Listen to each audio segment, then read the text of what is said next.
Hey, thanks for being here. And let's talk about the Fed. They came out with the Fed minutes and they were, if we go back to the beginning of the year or last year, they were saying, oh, this year they're going to raise the interest rates 3 to 4 times. And now they're saying maybe one more time if the economy can handle it. What do you make of this? Why do you think all of a sudden they're backtracking on how many times they're going to raise the interest rates? Well, because they see that the economy can't handle it. You're already starting to see delinquencies rise. You're seeing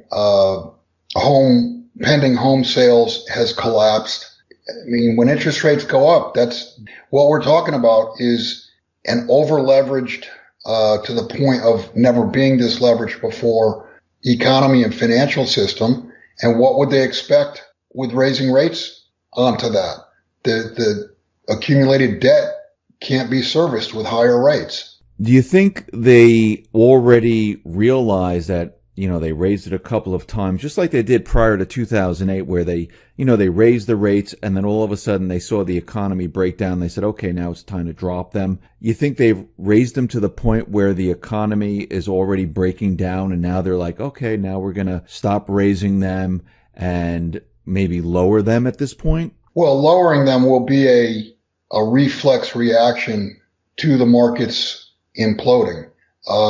Yes, they do see things in the economy beginning to turn, but I think more likely they see things in the financial system really becoming wobbly. Just look all over the world. The dollar finally got a bounce from the 88 level. It's trading 93, 94 now. So call that a 5%, 6% bounce. Along with higher rates, the emerging markets are getting killed. Look at Argentina. Look at they've had to raise rates to 40% to defend the currency. Look at the Italian bonds. Italian bonds are collapsing. Just look all over the world and you'll see that a stronger dollar and higher rates is making it extremely difficult to service the debt outstanding. So where does the Fed go now? If they're not going to raise rates, they're just going to keep it steady. Where does the economy go? Where does all this go? Well, they came out with a somewhat dovish statement yesterday or the day before. And if you look at commodity prices, ex gold, ex silver, because those are completely sat on with paper contracts. But if you look at the CRB index, it's up 30% from the lows last year and trading back to levels they were in 2015. So commodities have turned up. There's definitely inflation in the pipeline. So for the Fed, they're stuck. They need to raise rates because they need to actually slow inflation down. But they can't raise rates because that's going to implode the debt that's outstanding. And it goes to the same thing with the dollar. If they continue to raise rates, you're going to have the dollar at least bid. And once they turn and start lowering again, which they're going to have to do because we're right back to where we were in 2008 when markets were collapsing, were the same exact conditions because after 2008, nothing was fixed, nothing was addressed. They treated the problem with more of the same. They treated the problem with more debt and more liquidity. And speaking of liquidity is becoming tight across the world. And you can see that in especially with short-term interest rates rising all over the world. You can see the tightness on the short end. So you've got an over-leveraged global financial system. At the same time, liquidity is becoming tight. It's a heart attack waiting to happen. We're talking about the Fed rate, but we also have the LIBOR rate that continually moves, up, and it has been over the last year or so. Aren't derivatives and everything else connected to the LIBOR rate? And if that continually moves up, isn't that going to damage other parts of the economy? Yeah, well, you can't have derivatives blowing up and a real economy continuing to function, because when derivatives blow up, that means the credit markets will also blow up and everything runs on credit. And yeah, you're right. LIBOR has gone through, I think it's what, 2.5% or thereabouts now. Yeah. And that's from a low of, I forget what the low was on LIBOR, but I'm guessing it was somewhere around 20 basis points. So it's up tenfold. So with LIBOR continually moving up, I mean, I guess the Fed, they can't control it. I mean, it's just moving up on its own. Well, central banks can pump liquidity into the system to push it down. But like I said, they're stuck. You've seen the bottom in commodities and they've turned higher. So if they pump more liquidity into the system to push short-term rates down, you're going to get runaway inflation in real goods. But the Fed, It's like the facade is being pulled back by reality. The reality of stuff costs more now, and they can't. The deflationary shock after 2008, 2009 was addressed with massive amounts of liquidity, and those massive amounts of liquidity did not bid up. They supported, but did not really bid up real assets. If they jam liquidity into the system now with real assets already bid, it'll be like a rocket booster. So they've got a problem of rising inflation at the same where they need to raise interest rates, but they can't do that because they're raising rates onto an already over-leveraged system. I mean, this is the end game. I mean, it sounds like it. And it's funny because their statement when they said, oh, yeah, we'll raise interest rates if the economy can handle it. Now, haven't they been telling us that the economy's been strong all this time since 2008? It's, we're recovering. Now it's strong. And now they're saying, well, if the economy can handle it, then we'll raise interest rates. So to me, that they're trying, what they're saying is that the economy's actually not strong. What do you think? Well, the reality is it's the financial system they're worried about. They're not worried, to some extent they're worried about the real economy, but they're worried about the financial system. And actually, we've had bouts back and forth where they pop up and then go quiet. But look at the headlines this morning. Deutsche Bank is cutting 10% of their workforce.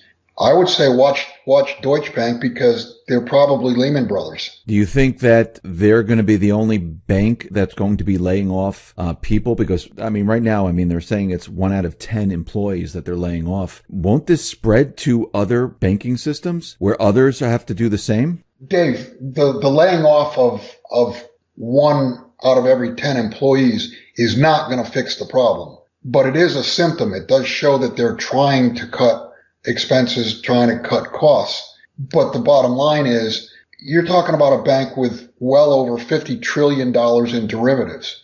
When that blows, you could cut their expenses to zero and they're still upside down. And the entire financial system worldwide is interconnected, just as it was back in 2008 when you saw the contagion. This time around, it's far worse because the debt that is piled up is far larger. It's probably about double. So the Fed also, and you mentioned it just the last couple of minutes here about inflation moving higher. We do see inflation like in the housing market, in college tuition, in food. Certain areas we do see the inflation because those, prices have just skyrocketed. And the Fed is out there saying that they can control inflation. They want to get it up to a certain percentage, then they'll control it in that area. Do they have the ability to control inflation? No, I got to call bullshit on that. There's nothing they can do. Just look at the widespread movement in just commodity prices. Look at gasoline, look at oil, look at lumber. Across the board, commodities are going higher. They've already put the money into the system. The hyperinflation has already happened. The fuel is there to light prices on fire. And the only thing the Fed could do would be to raise rates to, 5, 6, 7%.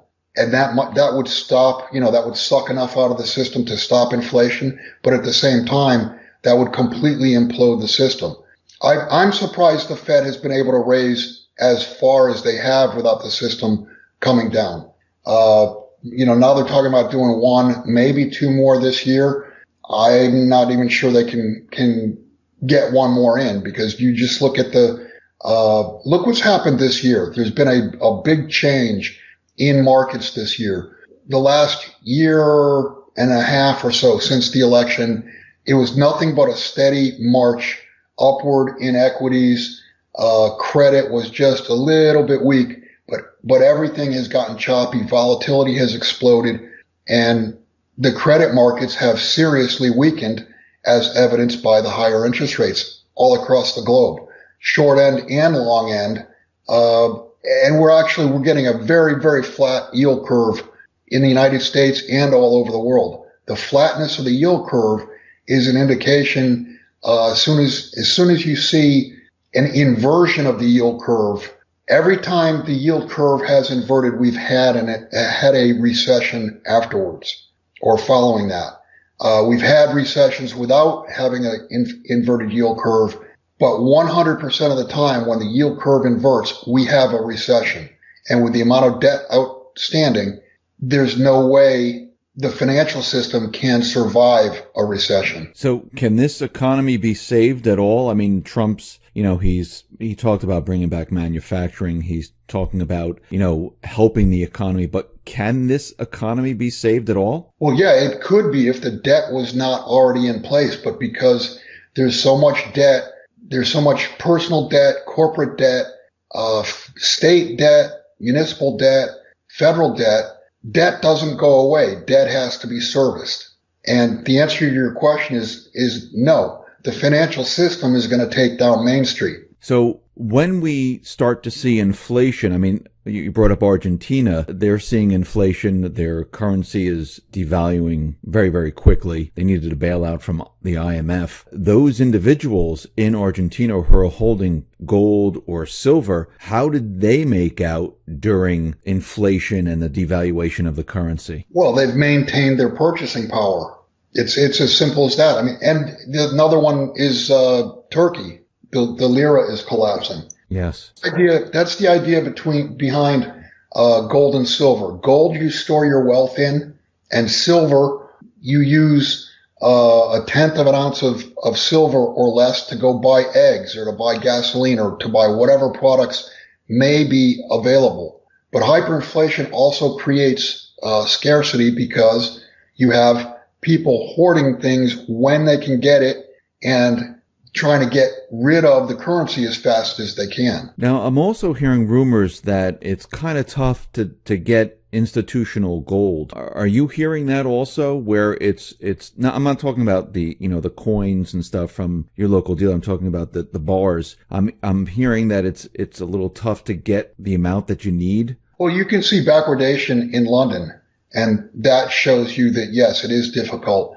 And speaking of London, so far just this year, COMEX has sent 1.3 billion ounces in EFP contracts over to London to be delivered, and roughly 100 million ounces of gold in EFP contracts. That is more than total global production for 1 year. And they've done that in 4.5 months. So that's a fraud. I mean, there's just no way London can't deliver that. It's a total fraud. And we know COMEX can't deliver it. Just look at their inventories. I mean, what do they have? 500,000 ounces of gold versus the 100 million ounces that they've transferred over to London. So we also see, I mean, we're talking about gold here. I mean, we see that Russia, what are they become the fifth largest gold holder right now. They're continually accumulating gold, and so is China. China's a little bit tougher to figure out how much gold they actually have, but they're continually purchasing gold. And when you look at what they've done over time, they've duplicated every single thing that we have here out in the West. They duplicated the exchanges, the payment system, the gold exchange. They're creating, they have manufacturing. They're creating bilateral trades around the world. I mean, to me, it seems like they're ramping up the ability to separate themselves completely from the dollar and go off on their own. That's exactly right. That's exactly what they're doing. They've put everything in place so that when the U.S. and the U.S. dollar becomes isolated, they can continue to do business without using SWIFT, without using any credit from the West, without using dollars. They'll be able to do all their business. And look at China since 2013. That's the last 5 years. They've been going all over the world, doing deals. They've done raw material deals all over the world where they pay in dollars. So that's been a long-term strategy of China, locking in business partners to accept dollars, and China gets to offload their dollars. Now, China has also created the petro-yuan, which really goes up against the petrodollar. So now, to me, it seems like they've completed everything with the petro-yuan, and I think the petro-yuan has now 12% of the market since it was issued. And that's only after 2 months. The first month was 2%. This past month was 12.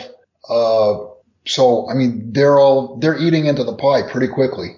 So do you think many countries, I mean, I know we've heard, Venezuela looking at the petro-yuan, Iran might be looking at the petro-yuan, especially now with sanctions and things going on with Iran. We know that Russia definitely, Syria, maybe even Egypt. I mean, there are countries out there, especially the Middle Eastern oil countries, where they might be looking to move towards the petro-yuan and away from the dollar. Well, Dave, it's not that they might be. They are. I mean, they are going to use the petro-yuan. They're not going to use the dollar. That's pretty clear. So as more and more of these countries, go full out and use the petro-yuan, what type of breakdown do we see here in the U.S.? Well, you should see a big drop in the Forex value of the dollar. And I suspect you're going to see some type of event where the dollar reacts with a break of, say, 3 to 5 points. And that will be your clue that the beginning of the end of the dollar has started, and it won't take very long from that point to totally unwind. Will the markets come down at this point? I mean, will we see like the stock market, start to drop? Yeah, if you look at past hyperinflations, and that's where we're headed, you generally see equity markets take a big hit, 30, 40, 50%, and then all of a sudden they stop going down and they start going up for no reason. But there is a reason underlying it. It's because people are taking their money out of bonds, taking their money out of banks, and they're putting it into stocks because they see it as a productive asset that will give some shelter during hyperinflation. And the rule of thumb during hyperinflations of the past is that holding equities, you only lose about 50% of your purchasing power. Whereas bonds and bank accounts and currency, you basically lose all of your purchasing power. When all of this starts to occur, what does the central bank do at this point? Do you think they'll resort to helicopter money or maybe more QE? Well, yeah. I mean, they're going to try QE again. They might not call it QE, but it's going to be the same thing. They're going to try to flood the system with liquidity. And this time, markets aren't going to react like they did after 2008, 2009, because the central banks will have lost all credibility. So you're basically going to have the world investing and saving population dumping whatever fiats they can and buying real assets, buying stocks. And of course, as I mentioned, that's after the stock market does take a hit, and also obviously buying gold and silver, because that will be what it's always been, real money, haven, and the last man standing as far as currencies are concerned. When this all happens and the central banks trying to, fix it with their money printing and everything else that they do, and people and countries start to lose faith in the central bank because they see what's happening here, do you think at this point countries, the U.S., need to look at what the central banks are actually doing, maybe even audit the central banks? I'm not sure you're going to get a real audit. And it's not just about the central banks. If we could shift gears here just a little bit, it is, and I've said this all along, it's all about confidence. And if you look at what's happened in the U.S. just in the last, call it 2 weeks, an awful lot of truth has begun to leak out. And truth is going to break confidence. When we find out that what we had suspected is fact and how crooked, how much fraud was committed, if you want to call it espionage or whatever, we don't have a rule of law, or we did not have a rule of law for the last 8 years. And that's going to come out and break confidence. Now, do we have a rule of law going forward? I surely hope we do. And I believe, I said this over this past weekend, on our call, that I'm going to give it about another 45 days.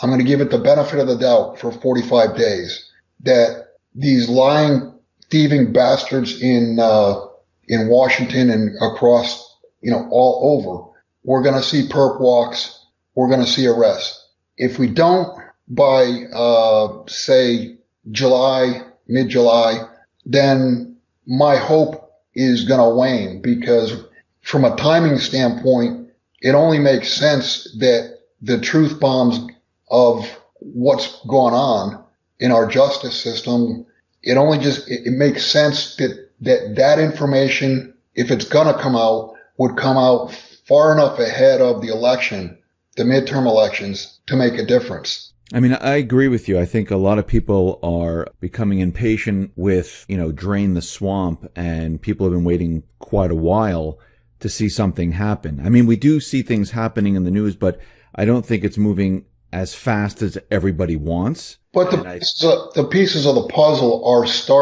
you're starting to be able to see clearer pieces to the puzzle now. With Trump tweeting and, letting everyone know that he was spied on, just like with the FISA warrants. I mean, the corporate media does laugh at him when he comes out with these statements. But they're absolute truisms. I mean, that's right. Absolutely true.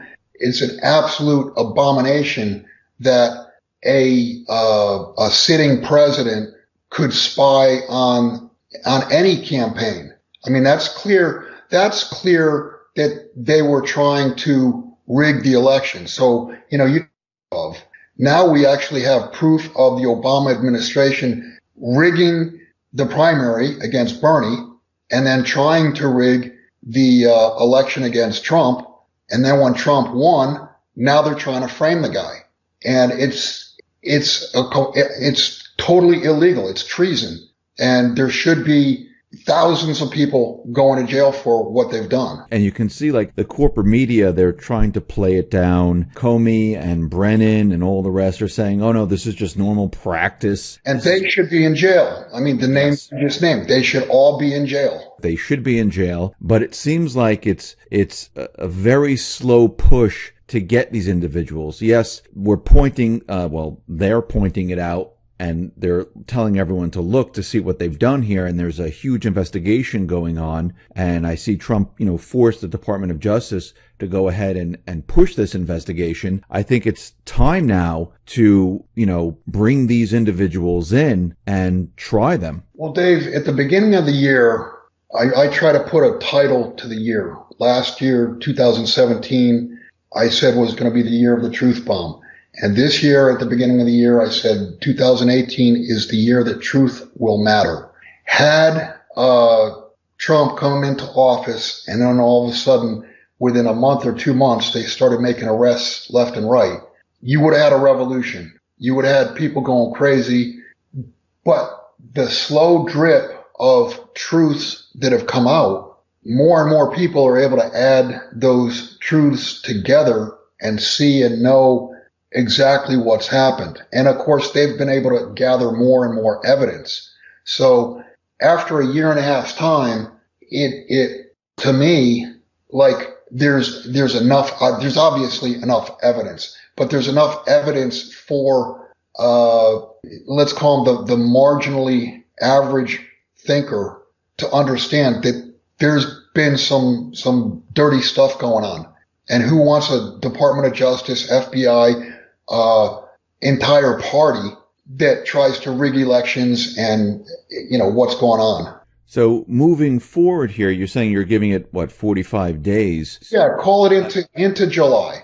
I think, what I'm saying is I'm still hopeful that we're going to see perp walks. We're going to see arrests by August 1st, and especially by September 1st. It's too close to the election. It's too close to the November election. The Democrats will start screaming, oh, well, they're just doing this to steal the election. They've got to have enough time for the Democrats to say, oh, the Republicans are just trying to steal the election. And there's got to be enough time after that for the proof to come out to show how dirty these people have been. And it goes all the way to the top to our past fake, fraudulent, illegal President Hussein Obama. And, you know, I wrote about this. I didn't put it out public. I just think it's laughable that here we are, 300 million people. We watched on 9/11 when supposedly a bunch of Arabs flew planes into buildings, and laws were actually, the Patriot Act had already been written up. It was just ready to put into place. So for years after that, we gave up our rights one after another. And the biggest joke was for the population that willingly gave up their rights would then elect a non-natural born citizen who is a Muslim. Do you see the irony there? Yeah. I mean, that's in your face from the elites. Do you think the proof that he is not a natural born? I know Sheriff Arpaio. He was investigating this, and there's many different documents that he has to show that the birth certificate was falsified. Do you think that truth would ever come out? One could only hope. If it does come out that it was falsified and he wasn't a natural born citizen, what do they do at that point? That's a massive constitutional crisis, because every time he signed his name is null and void.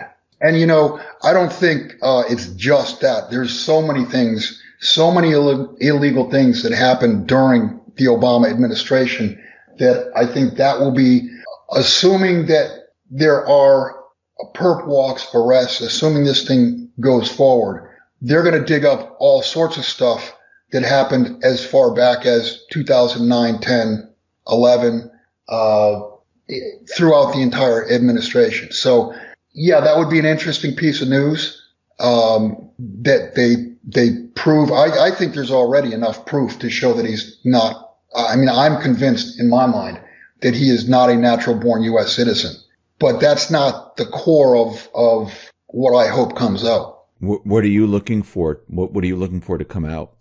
Just think of how dirty everything is. Go back to Scalia. Scalia supposedly died. A Supreme Court justice, and they don't do an autopsy? I mean, that's absurd. And the tarmac meeting between Bill Clinton and Lynch. I mean, there's too much of a list to even name, but there's so much dirt in the FBI, in the CIA, in the DOJ, the White House, you name it. I mean, think about Obamacare. The guy who wrote Obamacare, what was it, a year or 2 years after it was passed, made the comment, yeah, well, it was meant to fail. And the article that I wrote for subscribers was titled, "Nobody Could Be This Stupid." And what I was getting at is we've been purposely run in a ditch. There's no way a little kid that gets an allowance each week understands that they can't spend more than what their allowance is. But we have adults that have run deficits every year since 1960. This country has been purposely run into a ditch by the elites because they wanted to bring forth a new world order. But they couldn't do that with the American population standing in their way.